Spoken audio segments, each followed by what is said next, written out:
Hello दोस्तों, आप लोगों का आकाश स्टडी पॉइंट में स्वागत है। तो हम लोगों ने पिछले लेक्चर में संचय के बारे में थ्योरी पार्ट जितना भी था उसको कवर किया था। ठीक है, उसके बारे में हम लोग ने जान लिया था सारी चीजें, जो भी प्रॉपर्टी थी, जो भी फार्मूला था उसको हम लोग ने नोट कर लिया था। तो आज के लेक्चर में हम लोग को उदाहरण देखना है कि इस यानी कि प्रश्नावली जो 7.4 है उसके उदाहरण को हम लोग को सॉल्व करना है। ठीक है, तो पहला उदाहरण नंबर 17 जो है इसको देखिए। ये क्या कह रहा है कि यदि NC9 बराबर NC8 तो NC17 ज्ञात कीजिए। तो अगर हम इसमें n की वैल्यू को ज्ञात कर लें तो हम लोग NCR फैक्टोरियल NCR जो फार्मूला था उसको लगाएंगे तो हम लोग यहाँ से यानी कि NC17 का वैल्यू प्राप्त कर लेंगे। ठीक है, तो सबसे पहले हम लोग इसमें दिया क्या है, जो प्रॉपर्टी लिखा है तो उसी प्रॉपर्टी पे बेस्ड ये क्वेश्चन है। ठीक है, NC9 बराबर NC8। ठीक है, तो एक प्रॉपर्टी हमने क्या लिखवाया था कि उसमें यानी कि ये था कि अगर NCR बराबर N इसको X हम लोगों ने वहां पे लिया था बराबर NCY। तो इसमें हम कहे थे कि इसमें दो कंडीशन हो सकता है, या तो N बराबर हो सकता है X प्लस Y के, या फिर इसमें X बराबर हो सकता है Y के। ठीक है, ये प्रॉपर्टी हम लोगों ने पिछले लेक्चर में हमने बताया था इस प्रॉपर्टी को। तो ये सेम टू सेम उसी पे लग रहा है कि NCX बराबर NCY दिया हुआ है, इसमें X और Y की वैल्यू दे दी हुई है। ठीक है, तो इसमें पहला कंडीशन ही लगेगा क्योंकि दूसरा वाला X बराबर Y है। तो जबकि यहाँ पे X और Y की जो वैल्यू है यानी कि इसमें क्या दिया है, X की वैल्यू 9 दिया है और Y की वैल्यू कितनी दी है 8, तो ये आपस में बराबर नहीं है। तो इसलिए इसमें जो पहला वाला कंडीशन है वही वाला इसमें लगेगा। ठीक है, तो इसको पहले हम लोग देखते हैं। तो इसको तो पहले इसको ऐसे हम लोग सॉल्व करते हैं। वो प्रॉपर्टी हम लोग यहाँ नहीं लगाएंगे, इसको फार्मूले से करेंगे। NC9 लिखा हुआ है। ठीक है, तो इसका फार्मूला क्या होता है, फार्मूला होता है फैक्टोरियल यानी कि कॉम्बिनेशन का जो फार्मूला लिखा था हमने वो NCR equal to n factorial upon में n माइनस r फैक्टोरियल और इंटू में r फैक्टोरियल है। ठीक है, ये उसका फार्मूला होता है। तो उस फार्मूले को हम लोग यहाँ पे लगाएंगे, क्या हो जाएगा n फैक्टोरियल अपॉन में n माइनस 9 फैक्टोरियल इंटू में 9 फैक्टोरियल। ठीक, बराबर यही फार्मूला इधर भी लग जाएगा, क्या हो जाएगा n फैक्टोरियल अपॉन में n माइनस 8 फैक्टोरियल और इंटू में 8 फैक्टोरियल। ठीक है, ये लग जाएगा। अब इसको सॉल्व करेंगे तो यहाँ पे क्या हो जाएगा, n फैक्टोरियल से n फैक्टोरियल कैंसिल आउट हो जाएगा और बचेगा क्या 1 अपॉन में n माइनस 9 फैक्टोरियल इंटू में 9 फैक्टोरियल। ठीक है, और इधर क्या हो जाएगा 1 अपॉन में n माइनस 8 फैक्टोरियल इंटू में 8 फैक्टोरियल। एक फार्मूला और हम लोगों ने पहले ही शुरुआत में ही हमने बताया था कि n फैक्टोरियल बराबर क्या होता है n इंटू में n माइनस 1 इंटू में n minus 2 dot dot dot dot 1 तक जाता है। ठीक है, तो ये फार्मूला बहुत इंपॉर्टेंट है। इसी फार्मूले को अगर हम लोग यहाँ पे लगाएं तो क्या हो सकता है 1 अपॉन में ये n माइनस 9 को हम लोग क्या लिख सकते हैं n माइनस 9 इंटू में n माइनस 9। ठीक है, अब फिर माइनस 1 करना है तो माइनस 1 करेंगे कितना हो जाएगा 9 10 हो जाएगा। ठीक, सॉरी, अगर इसमें अगर लगाएंगे फार्मूला तो ये तो ज्यादा चला जा रहा है, 10 पे चला जा रहा है, तो इसको ऐसे ही रहने दें। अब देखिए 9 फैक्टोरियल को हम लोग क्या लिख सकते हैं 1 अपॉन में 9 गुणे 8 फैक्टोरियल लिख सकते हैं इस वाले फार्मूले से। ठीक है, अब यहाँ पे ये वाला फार्मूला हम लोग n माइनस 8 में लगाएंगे तो क्या हो जाएगा n माइनस 8 इंटू में n माइनस 9 फैक्टोरियल। कैसे हो रहा है, क्योंकि n माइनस 8 ये तो पहले हो जाएगा। ठीक है, n और फिर n माइनस 1 हो जाएगा तो n माइनस 8 माइनस 1 हो जाएगा। इतना फैक्टोरियल लगा सकते हैं तो इसको क्या लिख सकते हैं n माइनस 8 इंटू में क्या हो जाएगा n यानी 8 कितना हो जाएगा माइनस का 9, ये फैक्टोरियल है। ठीक है, तो उसी को हमने यहाँ पे लिखा हुआ है कि n माइनस 8 इंटू में n माइनस 9 फैक्टोरियल और इंटू में 8 फैक्टोरियल। ठीक है, तो ये 8 फैक्टोरियल से ये 8 फैक्टोरियल और n माइनस 9 फैक्टोरियल से n माइनस 9 फैक्टोरियल कट जाएगा तो टोटल बचेगा कितना, यहाँ पे बच रहा है 1 अपॉन में 9 बराबर यहाँ कितना बच रहा है 1/n माइनस 8 बच रहा है। ठीक है, तो जब इसको पक्षांतर करेंगे तो कितना हो जाएगा n माइनस 8 बराबर 9, n बराबर कितना हो जाएगा, ये कितना हो जाएगा 17 हो जाएगा। ठीक है, 9 प्लस 8 बराबर कितना हो जाएगा 17 हो जाएगा। ठीक, अब देखिए इसको अगर हम प्रॉपर्टी से देखें तो प्रॉपर्टी से यहाँ इजीली हम लोग डायरेक्ट कर सकते हैं। क्या प्रॉपर्टी क्या है, n बराबर x प्लस वाई, तो यहाँ पे n बराबर x क्या है 9 दिया हुआ है, तो यहाँ कितना लिख देंगे 9 प्लस में यहाँ पे जो y की वैल्यू दी हुई कितना दी हुई है 8 दी हुई है, तो यहाँ प्लस में 8 हो जाएगा, तो n इक्वल टू कितना हो जाएगा 17 हो जाएगा। ठीक है, तो यहाँ हम लोग को तुरंत जो है n की वैल्यू मिल जा रही है, और जब अगर फार्मूला लगाएंगे तो ये प्रॉपर यहाँ से फार्मूला को सॉल्व करेंगे। ठीक है, तब जाकर के हमको उसका n की वैल्यू पता चलेगी। ठीक है, तो इसको प्रॉपर्टी से यही फायदा होता है कि हम लोग तुरंत डायरेक्टली उसको एज्यूम कर लेते हैं कि उसको, यानी कि जब इसको लगाते प्रॉपर्टी लगाते हैं तो उससे हमको तुरंत उसके n की वैल्यू को पता चल जाता है, यानी कि कम स्टेप में। ठीक है, अब इसमें पूरा लंबा प्रोसेस करना पड़ेगा। ठीक, पूरा फार्मूला को सॉल्व करना पड़ेगा। तो अब नेक्स्ट क्या कह रहा है कि इसमें NC17 की वैल्यू पूछा। ठीक है, तो NC17 की वैल्यू पूछे, NC17 अब यहाँ n की वैल्यू हम लोग को कितना मिला हुआ है 17 मिला हुआ, तो 17C17।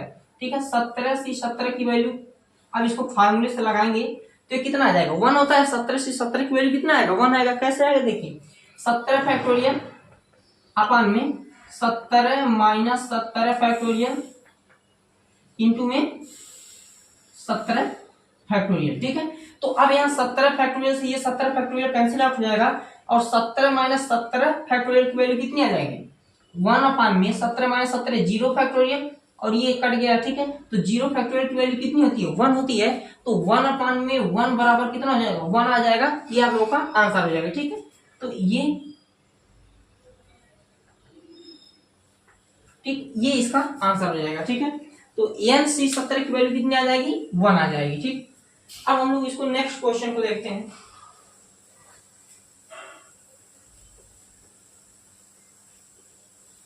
जितने भी फार्मूले लिखाए हैं शुरू से ही लेक्चर 1 से ही, उसको आप लोग याद कर लीजिए, क्योंकि वो कहीं भी कभी किसी भी तरह से लग सकता है। ठीक है, तो वो याद रहेगा तभी आप क्वेश्चन को कर पाएंगे आसानी से।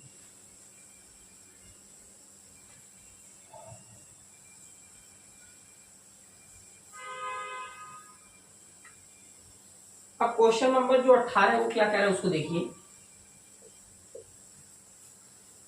क्वेश्चन नंबर 18 कह रहा है कि 2 पुरुषों और 3 महिलाओं के एक समूह से 3 व्यक्तियों को एक समिति बनानी है। ठीक है, तो पहले हम इसको सॉल्व कर लेते हैं कि ये क्या क्या कह रहा है कि 5 व्यक्तियों में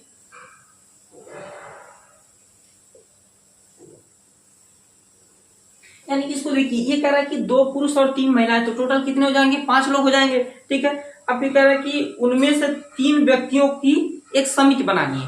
तो समिति बनानी है, हमने पहले इसमें नोट पॉइंट में लिखवाया था, इसके जब थ्योरी पार्ट पढ़ा रहे थे तो उसमें हमने नोट पॉइंट में लिखवाया था कि कहीं पर भी अगर समिति बनानी होगी तो वहां पे हम लोग किसका यूज करेंगे, कॉम्बिनेशन का यूज करेंगे, संचय का यूज करेंगे। ठीक है, तो यहाँ पर भी हम लोग को क्या बनाना है, समिति बनाना है, तो इसलिए यहाँ पे हम लोग यानी कि ये जो संचय का फार्मूला इसको लगाएंगे तो सॉल्व हो जाएगा। ठीक है, क्योंकि जैसे देखिए अगर मान लीजिए 5 व्यक्ति हैं, ठीक, अब इसमें क्या कह रहा है 3 पुरुष हैं और प्लस में 2 महिला, तो टोटल 5 व्यक्ति हैं। अब इन 5 में से 3 लोगों को चुन करके समिति बनाना है। मान लेते हैं कि 2 लोग अगर है, कोई राम है, श्याम है, ठीक है, ये 2 लोग हैं, और एक किसी और ले लेते हैं, रामू ले लेते हैं। ठीक है, अब अगर हम कह दें कि 3 लोगों में से 2 लोगों को चुन करके समिति बनाना है, तो या तो 2 लोगों में से चाहे राम और श्याम को चुने, ठीक है, तो या पहले राम को चुन ले फिर बाद में श्याम को चुने, तब भी 2 लोगों की समिति बनेगी, या फिर पहले श्याम को चुन ले और बाद में राम को चुने तो भी तो समिति बनेगी। इसमें कोई चेंजिंग आएगा नहीं, क्योंकि 2 ही लोगों का समिति बन रहा है और वही दोनों लोग को ही हम चुन रहे हैं। तो ऐसा तो है नहीं कि आदमी अलग अलग बार, पहले को अगर रामू को पहले चूज कर लें या फिर श्यामू को पहले चूज कर रहे हैं शाम को, तो इससे जो हमारा समिति बना वो तो चेंज नहीं हो रहा है। लेकिन जब हम लोग परमुटेशन पढ़ रहे थे, यानी कि क्रमचय जब पढ़ रहे थे, तो वहां पे अगर मान लीजिए कोई यानी कि वर्ड लिखा था, जैसे मान लीजिए कि रोज लिखा है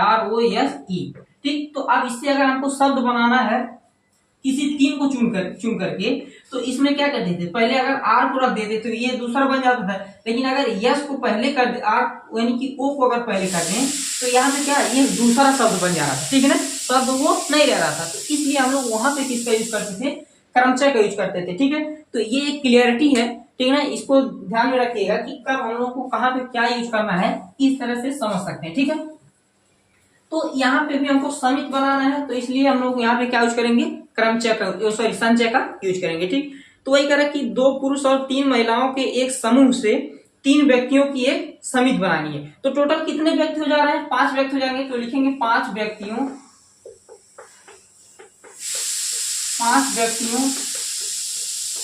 में से 3 व्यक्तियों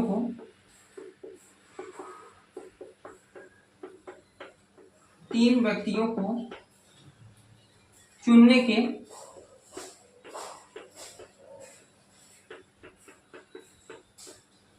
तरीके। तो टोटल कितने हो जाएंगे, 5C3 हो जाएगा।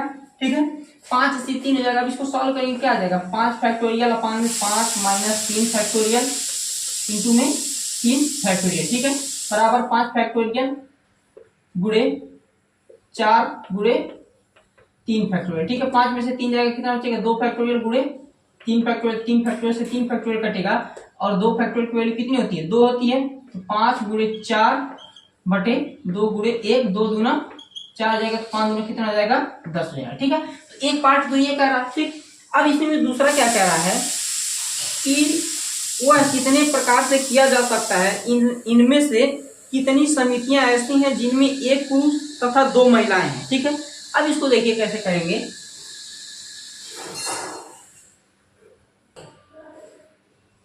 तो इसमें क्या कह रहा है कि 2 पुरुष, इनमें से कितनी समितियां ऐसी हैं जिनमें एक पुरुष तथा 2 महिलाएं हैं। तो चुनना क्या है हम लोग को कि 2 पुरुष, यानी कि 2 पुरुषों में से एक पुरुष को चुनना है, एक पुरुष,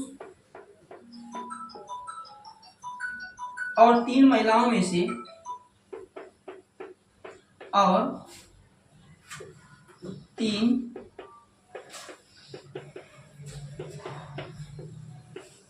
महिलाओं में से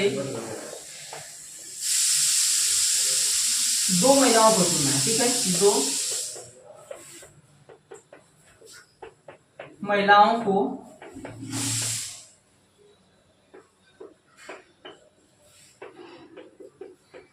चुनने के तरीके।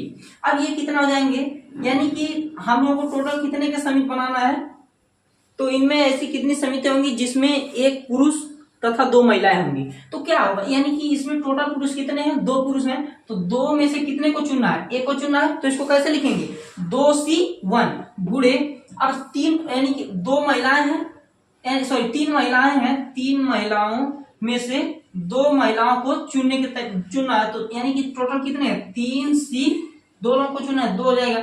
अब इसको जब सॉल्व करेंगे तो ये आंसर आ जाएगा। ठीक है, ये क्या हो जाएगा, 2 फैक्टोरियल अपान में 2 माइनस 1 फैक्टोरियल इंटू में 1 फैक्टोरियल गुणे 3 फैक्टोरियल अपान में 3 माइनस 2 फैक्टोरियल इंटू में 2 फैक्टोरियल। ठीक है, तो कितना आ जाएगा, ये आ जाएगा आप लोगों का, ये यहां से दूसरा है। ठीक है, तो ये आ जाएगा, अगर इसको काटेंगे तो 2 फैक्टोरियल से ये 2 फैक्टोरियल कैंसिल आउट हो जाएगा, और फिर अब यहाँ कितना बचेगा, 2 में से 1 जाएगा तो 1 बचेगा, तो 1 अपान में 2 माइनस 1, 1 बचेगा, 1 फैक्टोरियल, ठीक है, गुणे 1 फैक्टोरियल गुणे यहाँ कितना है, 3 फैक्टोरियल बटे 3 में से 2 जाएगा, कितना बचेगा, 1 फैक्टोरियल। ठीक है, अब ये आपका मिल जाएगा। अब टोटल कितना हो जाएगा, 1 फैक्टोरियल की वैल्यू कितनी होती है, 1 होती है। ठीक है, तो 3 फैक्टोरियल यानी कि ये टोटल खत्म हो जाएगा, तो बचेगा कितना, 3 फैक्टोरियल, और 3 फैक्टोरियल की वैल्यू कितनी होती है, 3 गुणे 2 गुणे 1 बराबर कितना हो जाता है, 6 हो जाता है। ठीक है, तो इस क्वेश्चन का आंसर है 6। ठीक, तो ये उदाहरण नंबर 18, इस तरह से इसको सॉल्व करना है। अब हम लोग यानी कि नेक्स्ट उदाहरण पे चलते हैं।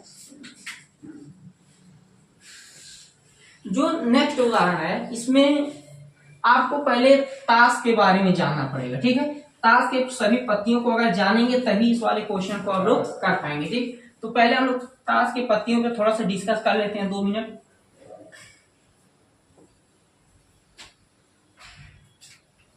देखिए, ताश के पत्ते। ठीक, ताश के पत्तों को पहले हम लोग डिस्कस कर लेते हैं। तो आप लोगों ने अगर देखा होगा ताश को, ठीक है, ताश में टोटल कितने पत्ते होते हैं? 52 पत्ते होते हैं। ठीक है, तो इसको पहले हम लोग डिवाइड करते हैं, उसमें देखते हैं कि कई प्रकार के होते हैं, कई तरह के पत्तियां होती हैं ताश में। टोटल 52 पत्ते होते हैं, उसमें कई प्रकार के होते हैं, लाल होता है, कुछ काला होता है। ठीक है, तो वो क्या होता है, पहले उसको हम लोग पूरा डिवाइड उसको देख लेते हैं कि कैसे कैसे होता है। तो टोटल जो पत्ते होते हैं, पत्ते वो टोटल कितना पत्ते होते हैं? 52 पत्ते होते हैं। अब इस 52 में ये दो प्रकार से डिवाइड हो जाते हैं। ठीक है, इसमें किसमें डिवाइड हो जाते हैं?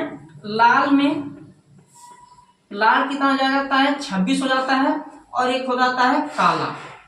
काला कितना हो जाता है? ये भी 26 हो जाता है। ठीक है, तो काला यानी कि काले पत्ते कितने हो जाते हैं? 26 हो जाते हैं, और लाल पत्ते कितने हो जाते हैं? 26 हो जाते हैं। ठीक है, अब फिर ये लाल भी दो प्रकार से डिवाइड हो जाते हैं।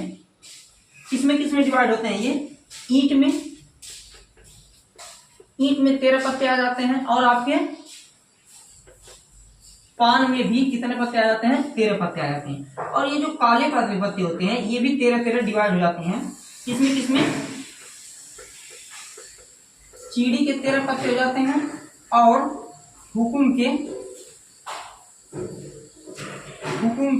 कितने पत्ते हो जाते हैं?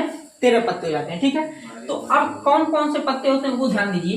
ईंट की अगर बात किया जाए तो इसमें होता है 1 2 3 4 5 6 7 8 9 10, और इसमें क्या होता है? एक होता है आपका बादशाह का, एक बादशाह का पत्ता होता है, एक बेगम का होता है, और एक गुलाम का होता है। ठीक है, बेगम का और एक गुलाम का।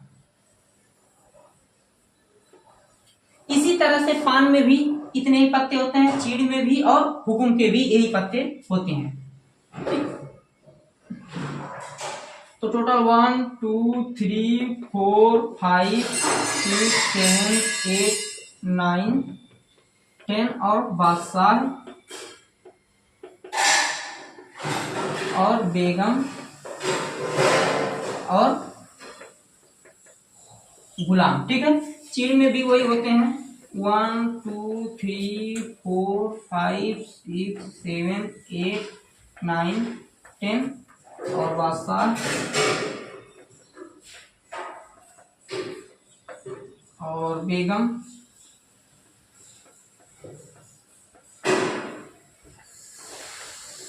गुलाम। ठीक है, और हुकुम के भी यही पत्ते होते हैं, 1 2 3 4 5 6 7 8 9 10, बादशाह का होता है,